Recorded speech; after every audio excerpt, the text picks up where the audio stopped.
అందుకని నువ్వు లొంగిపోయావన్నమాట అన్నాడు కామేశం పావులు పేరుస్తూ. ఏం చేస్తానోయ్, నడవడంత గుమ్మడికాయ కత్తిపీటకు లోకువని ఈ తండ్రులంతా కొడుకులకి లోకువోయ్. లేకపోతే మన కళ్ళ ముందు పుట్టి పెరిగిన వాళ్ళ మాటలు మనం వినాల్సి రావడం ఏమిటి చెప్పు అన్నాడు మూర్తి. సరే, లోకంలో అందరితో పాటే మనమును. మన ఒకళ్ళ మొహాన్ని పొద్దు పొడిచిందటోయ్. కాని ఆ సాధక బాధకాలేవో వాళ్ళు అనుభవిస్తేనే కాని తెలిసిరావు అన్నాడు ఆట ప్రారంభిస్తూ బానోజీరావు. ఆ ఇంకా ఏం తెలుస్తాయోయ్, మీ వాడేమన్నా పెళ్లి చేసుకోగానే వేరే కాపురం పెడతాడు కనుకనా ఆ అమ్మాయితో పాటు ఈ ఇంట్లోనే ఉంటాడుగా. నీకెటు కాలు మీద కాలేసుకుని కూర్చుని తిన్నా గడిచిపోతుంది. నీ తదనంతరం అంతా వాళ్ళకేగా. పెద్దాడిదే ఉందిలే, బొమ్మలు గీసుకోవడం, ఇంత పెడితే తినడం. ఏంటో దేవుడు కొంతమందిని ఇలా పుట్టిస్తాడు అన్నాడు నిట్టూరుస్తూ.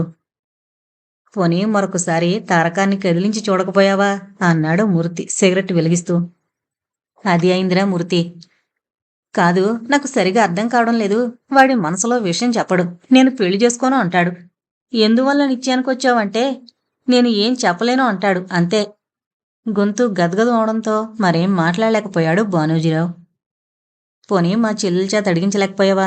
కొంతమంది ఆడపిల్లలు మగపిల్లలు తండ్రితో చెప్పడానికి జంకే విషయాలు తల్లితోనైనా చెబుతారు. అది అయింది, ఆవిడికి అదే సమాధానం. అది విన్న దగ్గర నుంచి సౌదా మరీ కుళ్ళిపోతుంది. ఏ జన్మలో ఏం పాపం చేశామో దేవుడు ఈ జన్మలో మమ్మల్ని ఇలా కుంగి కుసించిపోమని శపించాడు. అన్నీ ఉండి కూడా ఏదో ఒక లోటు పెడతాడు అన్నాడు నిరాశగా నిట్టూరుస్తూ. అప్పుడే బయటనుంచి పూల సజ్జతో వచ్చింది సౌదామిని. ఏమ్మా, ఏంటలా చిక్కిపోయావు, గుడికి వెళుస్తున్నావా అని పలకరించాడు కామేశం. అవునన్నయ్య, కాసేపు మనశ్శాంతిగా ఉంటుందని గుడికి బయలుదేరాను. మనిషిలో చింత మనసులోనే ఉంటే గుళ్లల్లో గోపురాల్లో శాంతి లభిస్తుందా? ఈ మధ్య ప్రభు ఆరోగ్యం ఏం బాగుండడం లేదు. ఒకటే దగ్గుతున్నాడు. డాక్టర్కి చూపించుకోమంటే వేడి చేసి అలా వస్తోంది, అంతకంటే ఏం లేదంటాడు. 1-4 సార్లు బలవంతం పెడితే రేపు మాపు అంటూ దాటేస్తున్నాడు.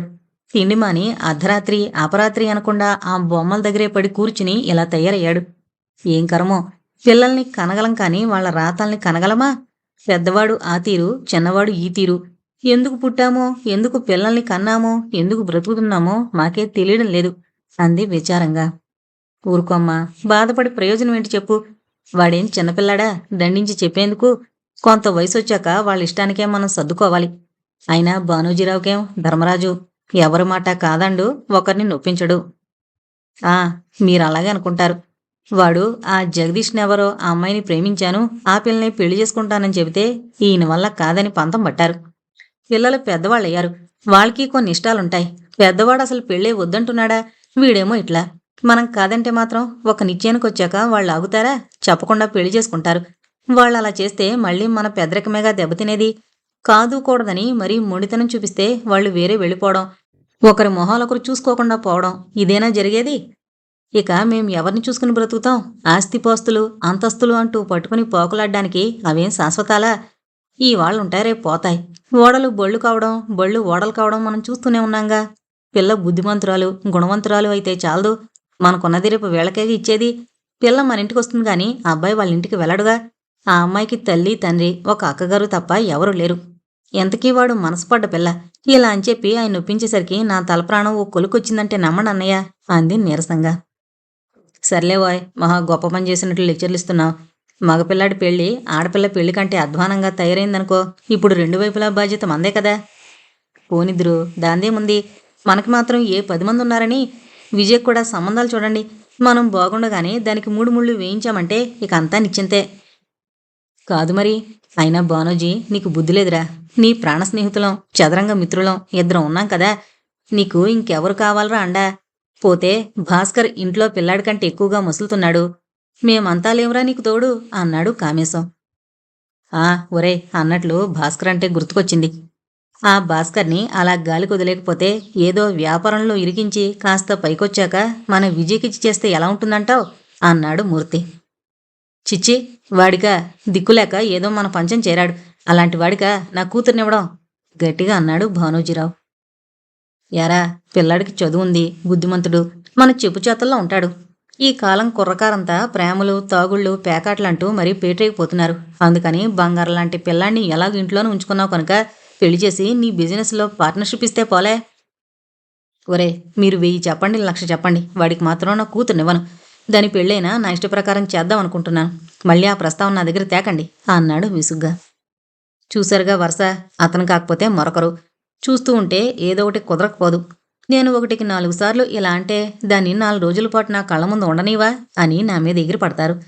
దాని పెళ్ళైతే మా బాధ్యతలు తీరినట్టే. ఇక పెద్దవాడి సంగతంటారా? మేం బ్రతుకున్నంతకాలం చూస్తాం. మేం దాటుకున్నాక ఎవరికెట్లా రాసుందో అలా జరుగుతుంది.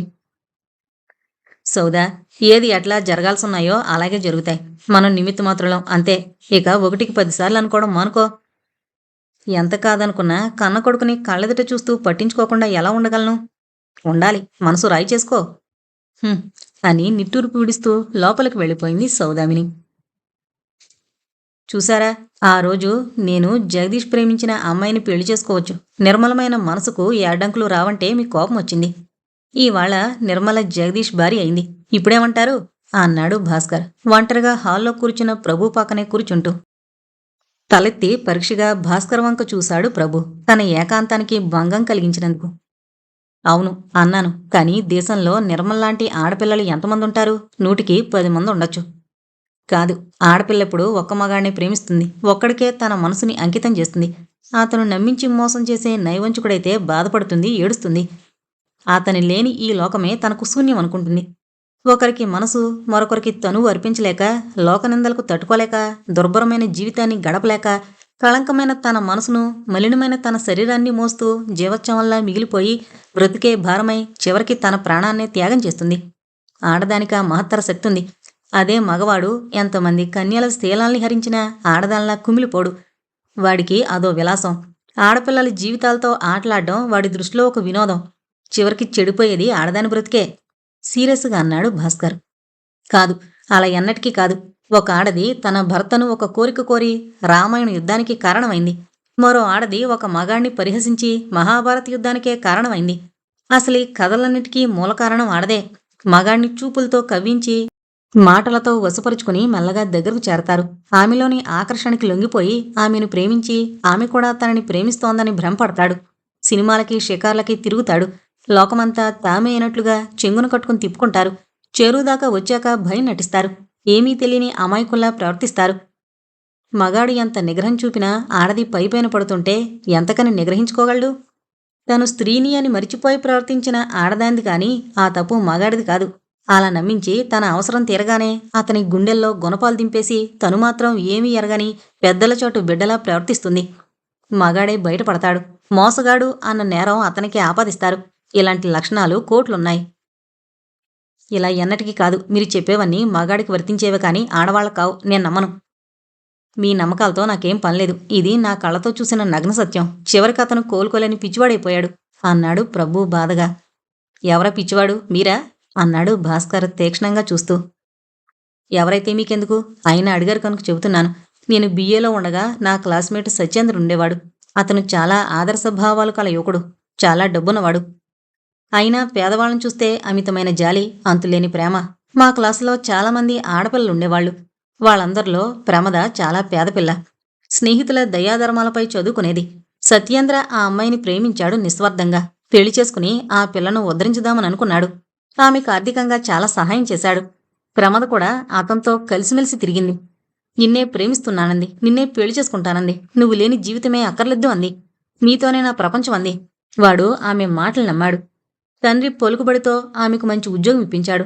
ఆమెతో ఎన్నెన్నో ఊహించుకున్నాడు. మరెన్నో కలలు కన్నాడు. ఆమె కోసం ఇంట్లో అందర్నీ ఎదిరించి లక్షలు విలువ చేసే ఆస్తిని కాలదన్నుకుని ఆమె కోసం బయటకొచ్చేశాడు. చివరికి ప్రమద ఏం చేసిందో తెలుసా? ప్రేమ విలువ తెలిసిన ఏ ఆడది చేయని పనిచేసింది. సత్యేంద్ర కంటే లక్షాధికారి, కోటీశ్వరుడు అయిన వాళ్ల కంపెనీ మేనేజింగ్ డైరెక్టర్ని పెళ్లాడి తన పాత ప్రియుడికి పెళ్లికొచ్చి ఆశీర్వదించమని శుభలై పంపించింది. సత్యేంద్ర అంతులేని ఆవేశంతో వాళ్ళింటికి వెళ్ళాడు. అప్పటికే పెళ్లి జరిగిపోయింది. పేట్ల మీద వాళ్ళిద్దరిని చూశాడు. అంతే, వాడి మనసు 1000 ముక్కలైంది. మేమంతా ఎన్నో విధాల నచ్చజెప్పాం. ఆడదే అంతకు తెగించినప్పుడు నీకేం మగవాడివి, నువ్వంతకంటే 1000 రెట్లు అందమైందని పెళ్లి చేసుకోమని బ్రతిమలాడాం. అందుకు వాడేమన్నాడో తెలుసా? ఒక ఆడదానికి మనసిచ్చి ఆమెను భారీగా ఊహించుకుని 2 సంవత్సరాలు ఇద్దరం కలిసిమెలిసి తిరిగాక మరో ఆడదాన్ని ఏ ముఖం పెట్టుకుని పెళ్లాడనురా? నీకేం మగవాడివి అన్నారు. కాని మనిషికుండేది ఒకే మనసురా. నాక్కూడా ప్రమదలా 2 మనసులుంటే ప్రమద చేసిన పని నేను చేసేవాణ్ణిరా అన్నాడు కన్నీళ్లతో. మర్నాడుదయం అతని శవం ఎవరూ ఊహించని విధంగా చూడలేని స్థితిలో రైలు పట్టాల మీద కనిపించింది. అందరం స్థాణువులైపోయాం. ఈ సంగతి ప్రమద భర్తకు చెప్పి ఆమె జీవితాన్ని నాశనం చెయ్యాలని ఉద్రేకపడ్డాం. కాని అలా చేయడం వల్ల మా స్నేహితుడు తిరిగొస్తాడా? కోటి కోరికలతో ఆనందంగా గడపవలసిన వాడి జీవితం చివరికొక రాక్షసి వల్ల ఇలా అంతమైంది. మగాడి ప్రాణానికి కూడా లేని విలువ ఆడదాని శీలానికుంటుందంటారు. కాని ఆమె శీలానికి ఏ మచ్చా తీసుకురాని వాడి ప్రాణాలు ఆమె ఎందుకు బలి తీసుకుందంటారు? అలా ఆవేశంగా మాట్లాడడం వల్ల దగ్గడం మొదలుపెట్టాడు ప్రభు. కావచ్చు, అలాంటి వాళ్ళు ఒకళ్ళో ఇద్దరో ఉండొచ్చు. కాని మొత్తం మీద అలాంటి వాటికి కారణం మగాడే. మీకింకా అనుభవం లేదు. కాని అందువల్ల మీరు అర్థం చేసుకునే మనసు మాత్రం లేదనుకోను. కాని చూడండి, అలాంటి వాళ్ళను నేను చాలామందిని చూశాను. ఒకడు సత్యేంద్ర, మరొకడు ఈ భవనం ముందు తిరుగుతూ ఉండే ఒక పిచ్చివాడు. అలా తిరుగుతూ ఉదయం ఉదయం అని ఏడుస్తూ ఉంటాడు. ఒకప్పుడు అతను గొప్పవాడే. ప్రేమించిన ఆడదాని కోసం ఆస్తంతా ఖర్చు చేశాడు. అతని ఆస్తిని చేజిక్కించుకుని అతన్నే ప్రేమించానని తీపి మాటలు చెప్పి అతన్ని నమ్మించిన ఉదయ అతని డబ్బుతో అమెరికా వెళ్ళింది. ఇప్పుడామె గొప్ప స్కాలర్. వీడు ఆమె కోసం పిచ్చివాడే గుండెలు పగిలే బాధతో ఆమె గుర్తుకొచ్చినప్పుడల్లా ఆమెనే తలుచుకుని రాత్రనక పగలనక ఏడుస్తాడు. అతని ప్రియురాల్ది చాలా గొప్ప మనసు. ఇలాంటి భగ్న ప్రేమికులను చూసి అయ్యో పాపం అని జాలి చూపిస్తుంది. మూడో అతను మా కాలేజీ లెక్చరర్. తన స్టూడెంట్నే ప్రేమించాడు. వాళ్ళు ఆమెకు మరో సంబంధం తెచ్చారు. నన్ను ప్రేమించి చివరికిలా చేయడం భావ్యమా అన్నాడు కన్నీళ్లతో ఆమెను అర్థిస్తూ. అందుకామె ఏమందో తెలుసా? అంటించిన ప్రతి సిగరెట్ని శాంతం కాల్చాలని రూలేం లేదుగా. అలాగే ప్రేమించిన ప్రతివాణ్ణి పెళ్లి చేసుకోవాలనే సిద్ధాంతం ఎక్కడా లేదు. నీకొచ్చే 100లతో నన్నే సుఖపెట్టగలవు. నేను నిన్నసలు ప్రేమించలేదు. నీకు నాకు ఏ సంబంధం లేదు. మళ్ళీ ఎప్పుడైనా ఇలా వస్తే నువ్వెవరో నాకు తెలీదు అనాల్సొస్తుంది అని నౌకర్ల చేత బయటికి గెంటించింది. వాడి దురదృష్టం, బ్రిడ్జి మీద నుండి చద్దామని దూకితే ఒక బండరాయిపై పడ్డాడు. ఫలితంగా మెదడుకి బలమైన గాయం, ఒక కాలు చెయ్యి పూర్తిగా పోయాయి. ఇది మరీ ఘోరం. ఎప్పటికీ చచ్చిచావని స్థితిలో హాస్పిటల్లోనే ఉన్నాడు. ఎవరైనా చూద్దామని వెళితే వాడు అడిగేదేంటో తెలుసా అన్నాడు ప్రభు. డబ్బడుగుంటాడు. కాదు, తనకు తొందరగా నయమయ్యేలా చేయమని డాక్టర్కి చెప్పమని ప్రాధేయపడుంటాడు. నో, అది కాదు. అతను కోరేది చిటికెడు విషం తెచ్చిపెట్టి తనను చనిపోవడానికి కాస్త సహాయం చేయమని. అందుక్కూడా అతను అసక్తుడు. చచ్చిపోయేందుకైనా స్వతంత్రం లేదని ఏడుస్తాడు. అలా 3 జీవితాలు నాశనమయ్యాయి. 4గోవాడు అతను ఏం? అతను మీకు దగ్గర బంధువా? ఒక్క దగ్గర బంధువే కాదు, ఆత్మబంధువు. అలానే కంటే ఆత్మాండమే బావుంటుందేమో. మేమిద్దరము ఒకటే. నమ్మించిన ఆడది మోసం చేసింది. ఇలాంటి అఘాయిత్యమేం తలపెట్టలేదు. కాని జీవోత్సవంలా ఆమె మీదంకా మిగిలిన ప్రేమను చంపుకోలేక అనుక్షణం ఆమెనే తలుచుకుంటూ ఆమె ప్రతిరూపాన్ని లోకమంతా నింపుకుంటూ శూన్యంలో బ్రతుకుతున్నాడు. కాని అతని బ్రతుక్కి ముగింపు కూడా చాలా దగ్గరలోనే ఉంది. ఆ శుభ సమయం కోసమే అతను ఎదురు. మళ్ళీ దగ్గుతెర కమ్మేయడంతో ఆయాసంగా గుండెలపై చేత్తో రాసుకున్నాడు ప్రభు కళ్ళల్లో మెరిసిన కన్నీటి తెర భాస్కరం కంటబడింది.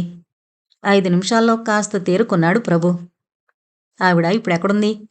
ఏమో, పెళ్లి చేసుకుని భర్తతో సుఖంగా ఉంటోందని మాత్రం తెలుసు. మీరు ఎన్ని చెప్పినా, నేను ప్రత్యక్షంగా చూసిన సాక్ష్యం నన్ను కలవరపెడుతుంటే మీరు ఎన్ని రుజువులు చెప్పినా నేను నమ్మలేను. మీరు చెప్పిన అలాంటి జీవితాలు గడుపుతున్న ఆడవాళ్లు లేకపోలేదు అన్నాడు భాస్కర్. అవును, ఎలా నమ్మగలరు? ఏదైనా స్వానుభవంలోకి వస్తే కానీ అర్థం కావు. నమ్మకం కుదరదు. విలాసకరమైన లగ్జరీ లైఫ్కి, స్వార్థానికి అలవాటు పడ్డ వాళ్ళకి ఎదుటి వాళ్ల కష్టనష్టాల గురించి రవ్వంతైనా ఆలోచించరు. అందుకే ఈ ప్రేమలు, పెళ్ళిళ్ళు అంటే నాకు నమ్మకం లేంది. ఆడవాళ్లు తమకు స్వేచ్ఛ లేదని, స్వాతంత్రం లేదని, అలాంటివి కల్పించలేదని పెద్దల్ని నిందిస్తారు. కానీ ఒక రకంగా చూస్తే అప్పటి జీవితాలు ఆనందంగా గడిచాయేమో. మన సంఘం పెద్దలు ముందు తరాల వాళ్ళు సుఖంగా జీవించాలనే ఉద్దేశంతో కొన్ని కట్టుబాట్లు, నీతి నియమాలు కల్పించారు. పెద్దలు చూసి చేసిన పెళ్లిళ్ళు సుఖంగా బ్రతకడానికేగా. ఈ రోజుల్లో ఈ ప్రేమలకు చాలా వరకు కారణం పెద్దలే. కట్నాల బాధ భరించలేక కొందరు, స్వార్థంతో కొందరు, పిల్లల్ని క్రమశిక్షణలో పెంచక కొందరు ఈ చూసి చూడక వదిలేస్తుంటే ఆడపిల్లల్లా తయారవుతున్నారు. ఇలా కట్టుబాట్లను తెంచుకుని ముందడుగు వేస్తున్నాం అనుకుంటున్నారు. కానీ వాటి వల్లొచ్చే కష్టనష్టాల గురించి ఆలోచించడం లేదు. మధ్యలో మనకు గాలిలో దీపంలాంటి వ్యక్తి స్వాతంత్రం కావాల్సొచ్చింది. దాన్ని దేనికి ఉపయోగించుకోవాలో తెలియక ఇలా దుర్వినియోగం చేసి జీవితాల్ని నాశనం కావడానికే వినియోగించడం జరుగుతోంది. అందుకే ఇలా నాశనం కావడం. అందుకే అంటారు, ఆడ మగ ఇద్దరూ కలిసి బ్రతికేందుకు కావలసింది ప్రేమ కాదు, పరస్పర అవగాహన అని అన్నాడు ప్రభు. అనాది నుంచి మన సంఘంలో ఆడదాని బ్రతుకు అదోగతే. మొదట్నుంచి ఆమెను అణిచివేస్తోంది మగవాడే. ఈనాటికి మగవాడే కారణం. మీరు చెప్పిన కథల్లోని వ్యక్తులను వేళ్ల మీద లెక్కబెడితే ఎక్కువ మంది ఉండరు. అదే ఆడవాళ్ల విషయం తీసుకుంటే ఇలాంటి వాళ్ళు కోకొల్లలు. అయినా మన సంఘంలో చీరకో రకం నీతి, ప్యాంటుకో రకం నీతి. మగాడి కర్కసత్వానికి, రాక్షసత్వానికి, మోసానికి ఆడది విలాస వస్తువులా పరిగణింపబడుతోంది. బలిపశువుల అంతమవడం చూస్తూ కూడా మగాడు గోమాతల సాధు జంతువు అంటూ వెనకేసుకొచ్చే మాటలు నేను విందల్చుకోలేదు. పైగా లాంటి హీనమైన మగజాతిలో పుట్టినందుకు సిగ్గుపడుతున్నాను కూడా అన్నాడు గట్టిగా భాస్కర్. మరో అరగంట దాకా ఇద్దరి మధ్య వాద ప్రతివాదనలు చాలా తీవ్రంగానే జరిగాయి. ఇద్దరిలో ఎవరికెవరూ తీసిపోలేదు. ఏ ఒక్కరి వాదానికి మరొకరు రాజీ పడ్డం జరగలేదు. ఇద్దరూ యుద్ధానికి సిద్ధపడిన ప్రత్యర్థుల్లా తలపడుతూనే ఉన్నారు. భాస్కర్ అన్న మాటలకు ప్రభుకి, ప్రభు చెప్పే మాటలకి భాస్కర్కి ఉద్రేకం, ఆవేశం మిన్నుముట్టి ఇద్దరూ చేతులు కలబడేంత వాగ్యుద్ధం జరిగింది. బానోజీరావు హాల్లోకి రావడం వాళ్ళిద్దరిలో ఏ ఒక్కరూ కూడా గమనించలేదు. భాస్కరం ఏమన్నాడో తెలీదు కాని ఆ మాటకి ప్రభు ఒళ్ళు తెలియని కోపంతో టీపై మీదున్న పేపర్ వెయిట్ తీసుకుని భాస్కర్ మీదకు విసరబోయాడు. ప్రభు, ఏంటిది, ఏమైంది? ఇద్దరూ ఎందుకలా పోట్లాడుకుంటున్నారు అని అడగడంతో ఇద్దరూ తిరిగి చూశారు. అబ్బే, ఏం లేదు నాన్నగారు అంటూ ఆగిపోయాడు ప్రభు. 5 నిమిషాలు నిశ్శబ్దం ఆవరించింది. ప్రభు విపరీతంగా ఆయాసపడుతున్నాడు. ఇద్దరి మధ్య ఏం జరిగిందో, ఎవరితో ఎక్కువగా మాట్లాడిని ప్రభు ఎందుకలా గట్టిగా మాట్లాడుతున్నాడో అర్థం కాలేదు బానోజీరావుకు. భాస్కర్, నువ్వైనా చెప్పు, అసలేం జరిగిందో. అబ్బే, ఏం లేదండి అంటూ గబగబా వెళ్ళిపోయాడు. అయితే ఇద్దరూ చెప్పరన్నమాట అన్నాడు తల పంకిస్తూ. ప్రభు ఏదో చెప్పబోయాడు గాని మరుక్షణం భయంకరమైన దగ్గుతెర అతన్ని చుట్టేసింది. అరగంట దాకా దగ్గుతూ అలాగే లొంగలు చుట్టుకుపోయి పడిపోయాడు. నోట్లోంచి రక్తం రాసాగింది. దాంతో బానోజీరావు కంగారు పడిపోయాడు. ప్రభుని బలవంతానెత్తి సోఫాలో పడుకోబెడుతూ సౌదామిని, జగదీష్, నిర్మల, రాజన్న అంటూ కంగారుగా గట్టిగా అరవసాగాడు. రాజయ్య, నిర్మల, సౌదామిని పొరుగు పొరుగునొచ్చారు ఆయన అలా అరిచేసరికి. అయ్యో ప్రభు, ఇలా పడిపోయేమిట్రా? ఈ రక్తమేమిటి? అసలేం జరిగిందండి? వాడెందుకలా పడిపోయాడు? ప్రభుకేమైంది చెప్పండి. నిర్మల, కాసిని మంచినీళ్ళు పట్టురా అంటూ ప్రభు తలని ఒళ్ళోకి తీసుకుని గోలగా ఏడవసాగింది సౌదామిని. ఏమైందో నాకు తెలిస్తేగా నేను చెప్పడానికి. నాకు కాళ్ళు చేతులు ఆడడం లేదు. నిర్మల, జగదీష్ అన్నాడు కానీ ఇంకేం చెప్పాలో కంగారు వల్ల తెలియడం లేదు. ఆయన స్నానం చేస్తున్నారు మావయ్య, ఇప్పుడే పిలుచుకొస్తాను. రాజయ్య, డ్రైవర్ని కారు సిద్ధం చేయమను అంటూ పొరుగులాంటి నడకతో మేడ మీదకు వెళ్ళింది నిర్మల. సౌదామిని ఏడుపు చూస్తుంటే బానోజీరావుకు కన్నీళ్లు ఆగడం లేదు. మరో 5 నిమిషాల్లో ప్రభుని ఎక్కించుకున్న కారు హాస్పిటల్ వైపు దూసుకుపోయింది. డాక్టర్ చెప్పిన మాటలు వింటూనే స్టన్ అయ్యారు అందరూ. అందరి నోటి వెంట ఒకటే మాట, ప్రభుకి క్యాన్సర్ బాగా ముదిరిపోయిందట. డాక్టర్కి చూపించకుండా నిర్లక్ష్యం చేశాడు అన్న మాటలే వినిపించసాగాయి. ఈ మాటలు విన్నప్పటినుంచి సౌదామిని గుండెలు పగిలేలా ఏడుస్తోంది. అన్నం నీళ్లు దరిచేరనివ్వడం లేదు. బానోజీరావు మగవాడు కాబట్టి పైకి గంభీరంగా ఉండి భార్యకు మాత్రం ధైర్యం చెబుతున్నాడు. మనసులో కొండంత దిగులుతో ప్రతి నిమిషం ఏడుస్తూనే ఉన్నాడాయన. ఇంతకాణించి ఎత్తుకు పెంచాను బాబయ్య, ఈ మైదార్ రోగం ఆరికే రావాలా? నాకైనా వచ్చింది కాదయ్యా అంటూ విలపించసాగాడు రాజన్న.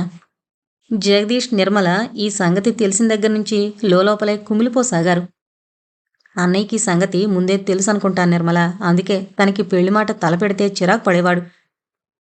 ఇంతకాలం వాడితో ఉంటున్నాం కానీ ఎవరం ఈ విషయం తెలుసుకోలేకపోయాం. అమ్మ డాక్టర్కి చూపించుకోమని మొత్తుకుంటూనే ఉండేది. కానీ ఎందుకు పెడచెవిని పెట్టాడో, ఎందుకిలా నిర్లక్ష్యం చేసి ఎంత దూరం తెచ్చుకున్నాడో అర్థం కావడం లేదు.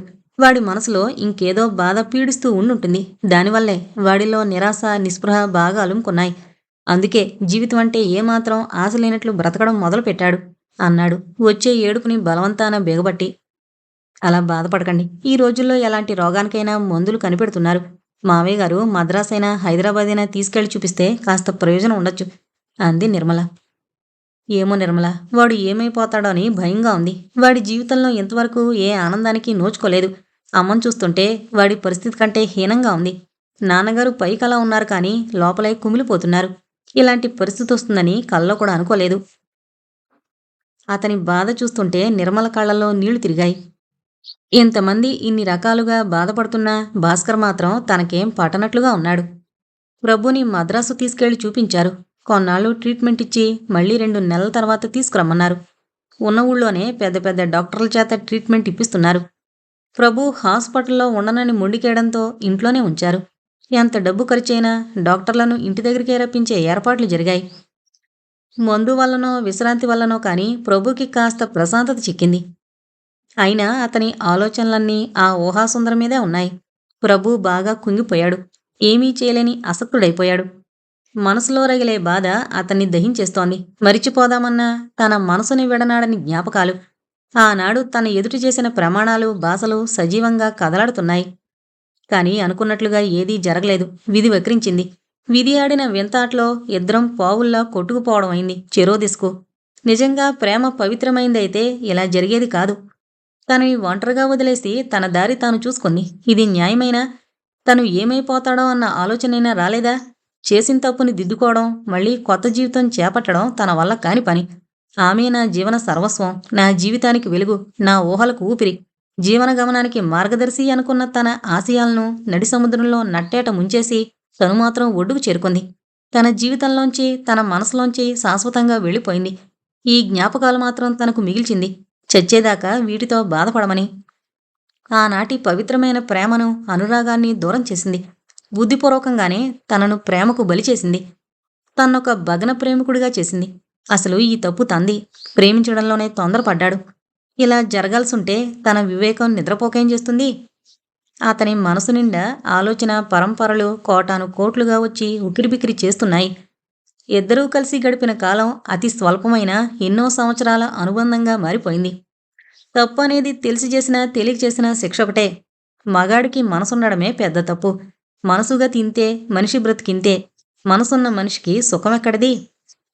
దేవుడు మనిషికి మనసివ్వడమే పెద్ద శిక్ష. అలా ఇచ్చి మనుషుల మీదున్న కక్ష తీర్చుకుంటున్నాడు. ఈ జీవితమే ఒక నాటక రంగం. అందులో అందరూ పాత్రధారులే. ఎవరి పాత్ర ఏ రకంగా ముగుస్తుందో ఎవరికీ తెలీదు. జీవితమే ఒక నాటకమైతే ప్రేమ అందులో ఒక అంతర్నాటకం. అది తెలిసి కూడా దేవుడు తనకేదో ద్రోహం చేశాడని ఆయన్ని నిందించడం అవివేకమేమో. సుఖాల్లో దేవుడు గుర్తుకురాడు, ఆ మాట నిజం. ఆమె సమక్షంలో తను ఏనాడు దేవుణ్ణి తలుచుకోలేదు. ఇప్పుడు బాధల్లో ఆయన గుర్తుకొస్తున్నాడు. అనుక్షణం తను ఆ దేవుణ్ణి తలుస్తూనే ఉన్నాడు. ఏ ఆడదైనా అలా చేస్తుందని ఊహించగలరా ఎవరైనా? ఆమె తీపి మాటలకు మోసపోయాను. ఆమె మీద పెంచుకున్న మమకారం, ప్రేమ, అభిమానం ఈనాడు నన్నింత హీనస్థితిలోకి దిగజార్చాయి. ప్రేమకు కారకులు ఇద్దరైనా శిక్ష మాత్రం తనే అనుభవిస్తున్నాడు. ఈ జన్మకింతే. గడిచిన జ్ఞాపకాలే మధురానుభూతులు. దీనికింక పరిష్కారం లేదు. అలా ఏదైనా ఉంటే అది చావొక్కటే. చచ్చే ముందు ఒక్కసారి ఆమె ముందు నిలబడి, ఇలా ఎందుకు చేశావు? నా మనసు విరిచి పగలగొట్టి మొక్కలు చేయడానికి నీకెవరిచ్చారు అధికారం? అని సూటిగా ఆమె కళ్ళలోకి చూసి ఒకే ఒక్కసారి అడగాలి. అదే తన ఆఖరి కోరిక. ఆ కోరిక తీరకుండా చనిపోతే తన ఆత్మకి శాంతి లేదు. కాని ఆమె ఎక్కడ ఉందని తను ఊహించగలడు? ఒక్కసారి తన ఆలోచనలకు తనే నవ్వుకున్నాడు ప్రభు. ఈ డ్రాయర్ కూడా వెతికేస్తే తనకి కావలసినవి దొరికితే కాని తనకు మనశ్శాంతి లేదు.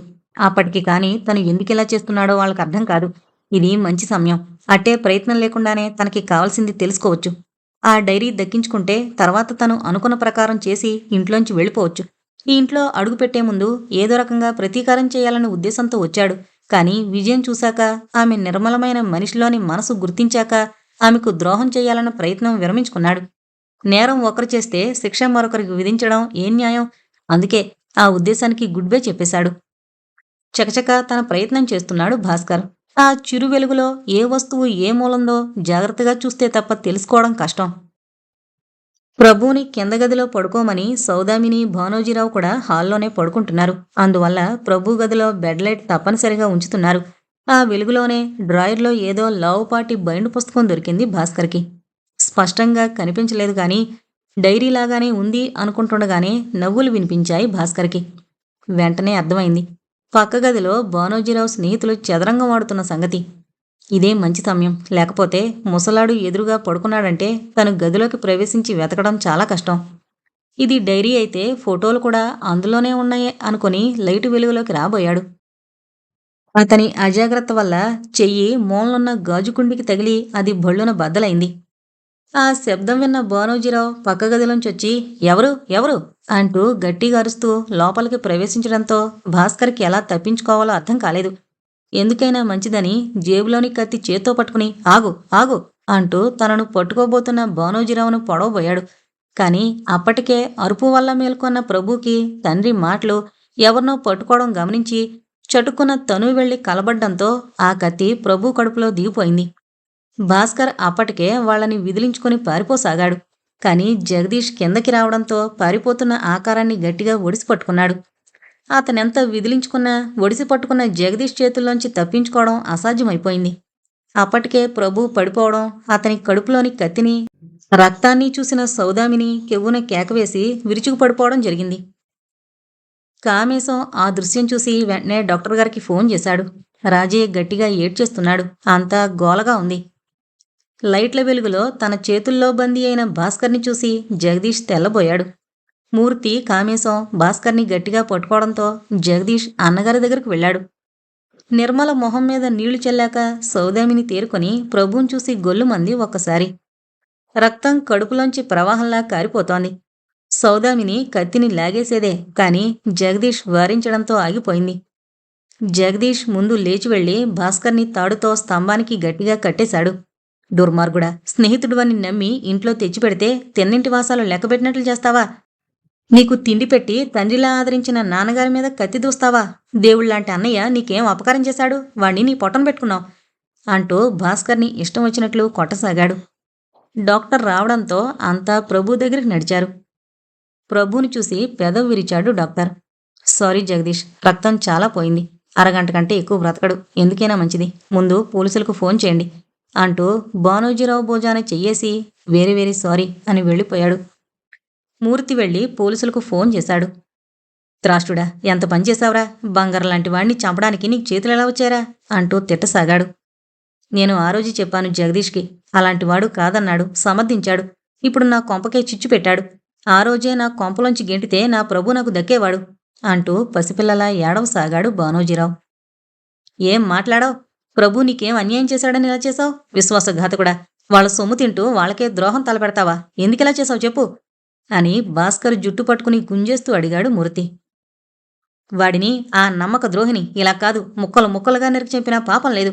వాడు చేసిన పాపానికి ఈ శిక్ష చాలదు. నిజంగా నేను వాడిని చంపే ఉద్దేశంతోనే వచ్చాను. జగదీష్ నా ఫ్రెండ్ కావడం వల్ల నా పని మరింత తేలికైంది. కానీ నేను ఆత్మరక్షణకి తప్పించుకునేందుకు కత్తి తీశాను. కానీ అది వాడికే తగిలింది. కాగల కార్యం గంధర్వులే చేస్తారని నా పనింత తేలికవుతుందని అనుకోలేదు. వాడు చేసిన ద్రోహానికి చిత్రహింస చేసి చంపుదామనుకున్నాను. కానీ నాకు అవకాశం కలగలేదు అన్నాడు ఉద్రేకంగా భాస్కర్. ఏంటి నీకు చేసిన అన్యాయం? చీమకైనా హాని తలపట్టిన ప్రభు నీకు అన్యాయం చేయడమా? నమ్మలేం. అసలు నువ్వు ఆ గదిలోకి ఎందుకు ప్రవేశించావు? నాకు కావలసిన ఫోటోల కోసం అన్నాడు ఆవేశంగా. ఏంటా ఫోటోలు? చెప్తాను. ప్రభు మా కుటుంబానికి తీరని ద్రోహం చేశాడు. ఇన్నాళ్ళు ఈ విషయం మీకెవరికీ తెలియకుండా రహస్యంగానే ఉంచాను. నేను ప్రాణప్రదంగా చూసుకునే నా చెల్లెలు సరళ వీడిని నమ్మి వీడి వల్ల పడింది. ఆమెను నమ్మించి మోసం చేశాడు. అప్పటికే నా చెల్లెలు గర్భవతి. పెళ్లి చేసుకోమని ఎన్నో విధాల బ్రతిమలాడింది. ఆమె ఒట్టి మనిషి కాదని తెలుసుకున్న ఈ కిరాతకుడు నా చెల్లెల్ని చంపేశాడు. బలవంతంగా చంపేశాడు. నా చిన్నారి చెల్లెలు శాశ్వతంగా నాకు దూరం అయింది. ఆనందంగా గడపాల్సిన దాని 100 ఏళ్ల జీవితాన్ని తుంచేసి నాశనం చేశాడీ పాపాత్ముడు. నా చెల్లెలు నాకు దూరం అయింది. ఆ వార్త విని నా తండ్రి చనిపోయాడు. ఇంకా నేను ఎవరికోసం బ్రతకాలి? అందుకే ఒక నిశ్చయానికొచ్చాను. నేనింక ఏమైపోయినా పర్వాలేదు. వీణ్ణి చంపి నా చెల్లెలి ఆత్మకు శాంతిని చేకూర్చాలి. అదే నా లక్ష్యం. దీంట్లో నేను ఆహుతైనా పర్వాలేదు. వీడు మాత్రం బతకూడదు. నా కళ్ళెదురుగా వీడు చేసిన తప్పుకు అనుక్షణం కుంగి కుసించి నికృష్టంగా హీనాతి హీనంగా కుక్కచావు చావాలి. నా చెల్లెలతో వాడు దిగిన ఫోటోలు, వాడి డైరీ నేను చేజిక్కించుకుంటే చాలు. పోలీసుల్ని ఎలా అయినా వదిలించుకోగలను. వాటి ద్వారా నేను బయటపడచ్చు. అందుకే ఇలా చేశాను. నా లక్ష్యానికి అడ్డొచ్చిన ఎవరినైనా చంపేద్దామనుకున్నాను. అందుకే అడ్డొచ్చిన మిమ్మల్ని పొడవబోయాను. కానీ మీకు తగల్లేదు దాదాపు అరిచినట్లుగా అన్నాడు భాస్కర్. అతని మాటలకు నీరసంగా పడున్న ప్రభు ఉలిక్కిపడి బలవంతంగా కళ్ళు తెరిచాడు. లేదు లేదు, నేనలా చేయలేదు. సరళ చనిపోయిన సంగతే నాకు తెలీదు. నేను మోసగాణ్ణి కాను. నువ్వు పొరబడ్డావు భాస్కర్, పూర్తిగా పొరబడ్డావు. నేను ప్రాణప్రదంగా ప్రేమించిన సరళకి అన్నమన్న సంగతి నాకెంతవరకు తెలీదు. ఇది నిజం, ముమ్మాటికి నిజం. ఈ విషయం కాస్త ముందు తెలుసుంటే నేనే ఈ సంగతి చెప్పేవాణ్ణి. ఇంత జరిగేది కాదు. ప్రభు, ఎంత పని జరిగిందిరా? జరిగింది తెలుసుకోకుండా ఈ దుర్మార్గుడు నిన్నెలా చేశాడే. నువ్వు లేకుండా నేనెలా బ్రతకన్రా? సౌదామిని దాదాపు పిచ్చెక్కిందాల్లా ఏడుస్తోంది. ఒకసారి తల్లి ముఖంలోకి చూశాడు ప్రభు. అమ్మా, అసలు విషయం చెప్పకుండా మిమ్మల్ని చాలా బాధ పెట్టాను కదూ. నా గురించి నువ్వేం బాధపడకమ్మా. నేనెటూ కొద్ది రోజుల్లో పోవలసిన వాణ్ణే. కానీ కాస్త ముందుగా నిజం తెలుసుకోకుండా నన్నొక ద్రోహిగా ఊహించిన భాస్కర్ చేతుల్లో చావాల్సొచ్చింది. భాస్కర్, నా మాటలు ఇప్పటికైనా నమ్ము. నేను సరళని మనస్ఫూర్తిగా ప్రేమించాను. పెళ్లి చేసుకుంటానని ప్రమాణం కూడా చేశాను. కానీ ఆమె నన్ను మోసం చేసి నాకు దూరమైంది. అంతేకాని నేను సరళని చంపలేదు. ఆమె నన్ను మోసగించిపోయిందన్న బాధతో పిచ్చివాణ్ణే ఆమె చిత్రాలే గీసుకుంటూ అనుక్షణం ఆమె జ్ఞాపకాలే నన్ను తరుముతుంటే ఆమెను మరిచిపోలేక, ఈ చిత్రహింస భరించలేక అశాంతితో కుమిలిపోతున్నాను. ఆమె లేని ఈ జీవితం నాకు అక్కర్లేదనుకున్నాను. అందుకే నాకు క్యాన్సర్ వ్యాధి అంకురించిన విషయం తెలిసినా కూడా నిర్లక్ష్యం చేశాను. చావు కోసం ఎదురు చూస్తున్నాను. నా మాటలు నిజం. నేను సరళను మోసం చేయలేదు. భగవంతుడి సాక్షిగా మా ఇద్దరి మధ్య ఎలాంటి శారీరకమైన సంబంధాలు లేవు. ఇంకా సరళ ఎవరినో పెళ్లి చేసుకుని సుఖంగా బతుకుతోంది అనుకుంటున్నాను. నీ మాటలు నేను నమ్మను. సరళని నువ్వే చంపావు. నీకేం తెలియకపోతే సరళ చనిపోవడానికి కారణమెవరు? భాస్కర్, నాకు నిజంగాని ఈ సంగతి తెలీదు. సరళ చనిపోయిన సంగతి నీ నోట్నుంచి వింటున్నాను అన్నాడు ప్రభు హీన స్వరంతో. అన్నయ్యే ఆమె మరణానికి కారణమనడానికి సాక్ష్యమేమిటి అన్నాడు జగదీష్. ఇదిగో సాక్ష్యం.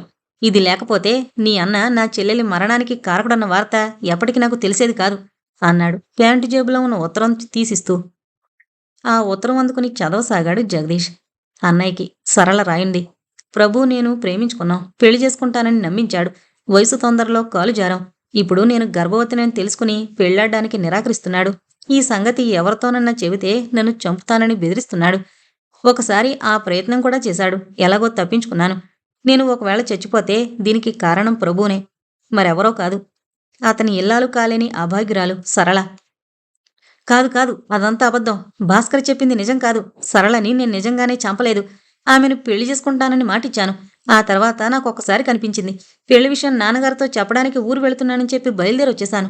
అమ్మకి అనారోగ్యం వల్ల ఈ విషయం వెంటనే చెప్పడానికి వీలు కాలేదు. తిరిగి నేను వెళ్లేసరికి సరళ మళ్ళీ నాకు కనిపించలేదు.